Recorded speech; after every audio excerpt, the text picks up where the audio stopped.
Bonjour à tous, donc dans ces deux nous allons voir la déstructuration. C'est parti.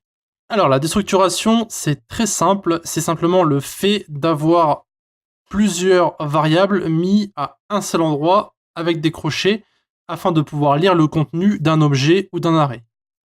En gros, ça va faire la même chose que d'assigner plusieurs variables, mais ça nous permet de le faire plus rapidement, hein, et de le faire aussi plus, euh, plus proprement, on va dire, pour nos différentes variables. Donc, imaginons qu'on a un objet, d'accord? On va mettre ici une première clé, on va mettre le Justine, on va mettre âge 24, on va mettre is majeur, voilà. Comme ça, on a les trois types, string, integer et booléen. Ici, pour assigner une variable à une des valeurs qui est ici pour pouvoir l'utiliser. Nous, notre but, c'est de faire console.log name. D'accord? Et le name va devoir renvoyer juste. Donc, normalement, on devrait faire comme ça. D'accord? Friend.name. Pour arriver à Justine. D'accord? Très simple. Pour utiliser uniquement name, qui est plus simple, on pourrait faire dire const âge égale, eh bien on met friend.name. Et du coup ici, on peut utiliser name. Alors, pourquoi il me met non? Il m'a dit non. Ah mince, name. Voilà. Je me suis trompé, je ne savais pas ce que j'ai mis. Mon let name égale friend.name. Voilà. Et du coup, pour mettre les autres valeurs, on devrait donc mettre let.age, let.is, ma. Et du coup, après, on utiliserait chaque fonction. Donc ici, on met âge, ça renvoie 24. Et ici, on met is majeur, ça renvoie true. D'accord. Ça fait 4 lignes. D'accord? Eh bien, on peut simplement transformer ces 4 lignes en 2 lignes en enlevant tout ça. On va faire ça, on va mettre const, on va mettre ici des crochets et on va mettre en fait les différentes variables qu'on veut assigner. Donc name, donc dans l'ordre de notre objet, name, âge et is majeur. Voilà. Et après, on met simplement le nom de notre objet. Et ici, ce qui va se passer, c'est que, en fait, toutes les variables qui sont à l'intérieur ici vont être assignées donc à chaque clé qui est ici. Donc ça renvoie la même chose. Ici, on a true. On peut mettre name. Ça renvoie le nom. Encore une fois, c'est simple. Les structurations, on va simplement assigner plusieurs variables à nos différentes clés afin d'avoir un code qui est plus propre. Très simple. Essayez de vous en souvenir, vous allez voir, c'est très pratique. Et on peut faire pareil pour les arrays.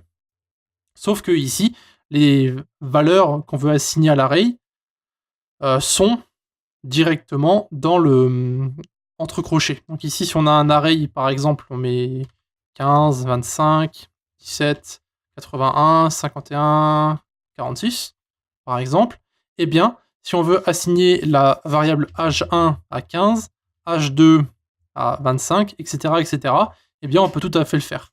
Et ici, si on met console.log, qu'on met âge1, vous pouvez voir qu'ici, on a bien 15 qui est renvoyé parce que âge1 est automatiquement assigné à 15.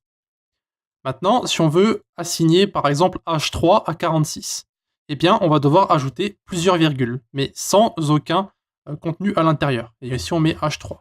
Je ne sais pas si j'ai fait assez. On va voir. âge3. Undefined, je pense que je suis allé trop loin. Voilà. Ici, on a 46.